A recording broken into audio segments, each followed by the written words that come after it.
5 अप्रैल 1993 रात के 11:30 बज रहे थे।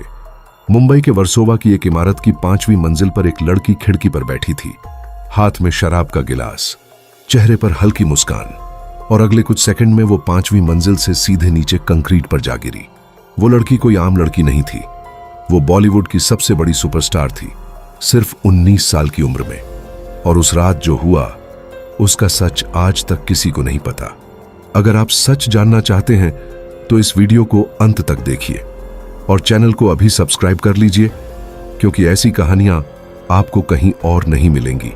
ये कहानी है दिव्या भारती की, एक ऐसी लड़की जिसे बॉलीवुड ने बार बार रिजेक्ट किया, जिसे कहा गया बहुत छोटी है, जिसे कहा गया एक्टिंग नहीं आती।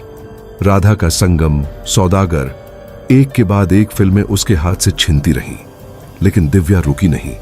जब बॉलीवुड ने दरवाजा बंद किया तो वो साउथ चली गई। 1990 में वेंकटेश डग्गुबाती के साथ बोब्बिली राजा, और साउथ की पूरी ऑडियंस उसकी दीवानी हो गई। लेकिन दिल तो बॉलीवुड में ही था, और वो मौका 1992 में आया, एक गाने से, 7 समुंदर पार, विश्वत्मा का वो गाना जिसने रातों रात दिव्या भारती को पूरे देश की पहचान दे दी। इसके बाद फिल्मों की लाइन लग गई, शोला और शबनम, दीवाना, और उसी साल 10 से ज्यादा फिल्में। 19 साल की उम्र में दिव्या भारती बॉलीवुड की हाईएस्ट पेड एक्ट्रेस बन चुकी थी। लेकिन इस चमकती हुई जिंदगी के पीछे एक राज छुपा था, एक बड़ा राज जो दुनिया को नहीं पता था।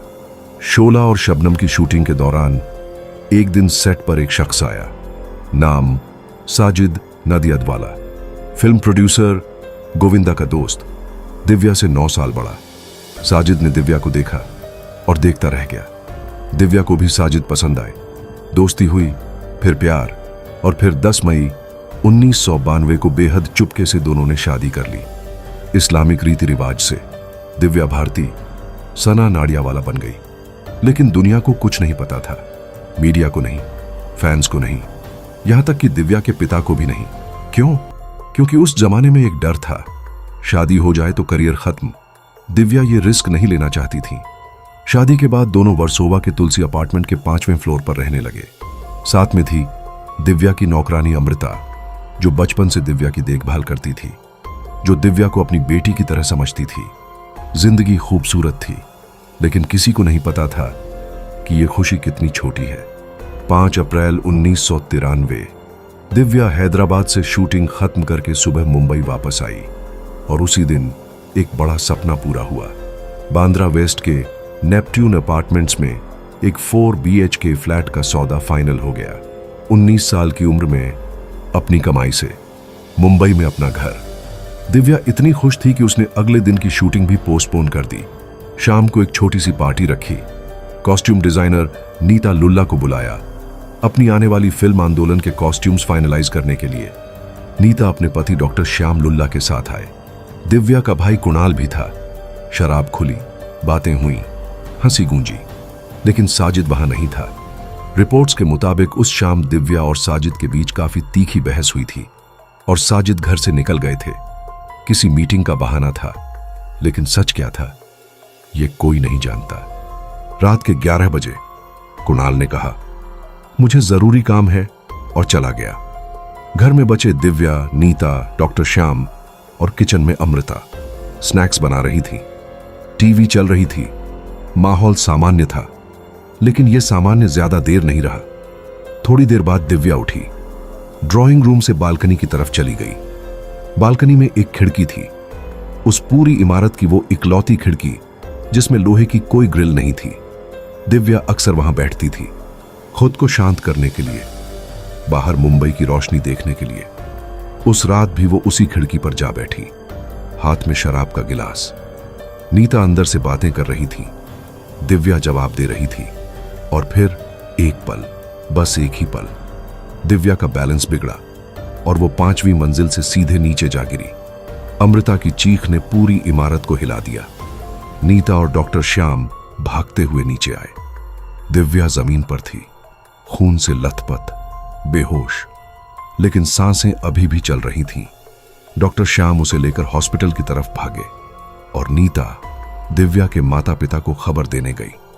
रात के करीब 1 बजे दिव्या भारती को डेड घोषित कर दिया गया। पोस्टमार्टम में पता चला सिर में गहरी चोट, भयंकर इंटरनल ब्लीडिंग, जांघ की हड्डी बुरी तरह टूट चुकी थी। सुबह होते होते यह खबर पूरे देश में आग की तरह फैल गई। जो लड़की कल तक सबके सपनों में थी, आज इस दुनिया में नहीं थी।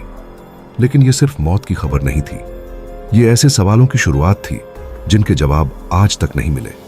हॉस्पिटल में एक अजीब सीन था। दिव्या के पिता और भाई कुणाल वहां थे। घंटे गुजरते रहे। रात के करीब 3:45 बजे दिव्या की मां मीता भारती हॉस्पिटल पहुंची। दिव्या की मौत हुए घंटों बीत चुके थे। जैसे ही मां अंदर आई, दिव्या के पिता और भाई दोनों उनकी तरफ दौड़े और चिल्लाने लगे, जो हुआ सब तुम्हारी वजह से हुआ। मां चुप रही, कोई जवाब नहीं। आज तक कोई नहीं जानता उस रात मां इतनी देर से क्यों आई। आज तक कोई नहीं जानता पिता और भाई उन्हें जिम्मेदार क्यों बता रहे थे। ये सवाल आज भी हवा में लटके हैं। 7 अप्रैल 1993 को दिव्या का अंतिम संस्कार हुआ। विले पार्ले के क्रिमेटोरियम में दिव्या को दुल्हन की तरह सजाया गया था। माथे पर सिंदूर। साजिद ने पति की तरह सारी रस्में पूरी की, लेकिन नाडियावाला परिवार का कोई बड़ा सदस्य वहां नहीं था, एक भी नहीं। क्यों? पुलिस ने इन्वेस्टिगेशन शुरू की। नीता लुल्ला, डॉक्टर श्याम, अमृता, सबके बयान लिए गए। तीनों ने एक ही बात कही, हमने दिव्या को गिरते हुए नहीं देखा। सुइसाइड एंगल भी एक्सप्लोर हुआ। दिव्या की मां ने बताया था कि जब दिव्या बहुत एंग्री होती थी तो खुद को हर्ट करती थी।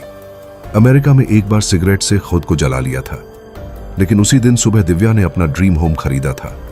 फिल्म के कॉस्ट्यूम्स फाइनलाइज किए थे। अगले 21 फिल्म्स साइन हो चुकी थीं। जो इंसान जीना नहीं चाहता, वो ये सब क्यों करेगा? सुइसाइड थ्योरी कमजोर पड़ गई और तब कुछ ऐसी बातें सामने आईं जिन्होंने सब कुछ बदल दिया।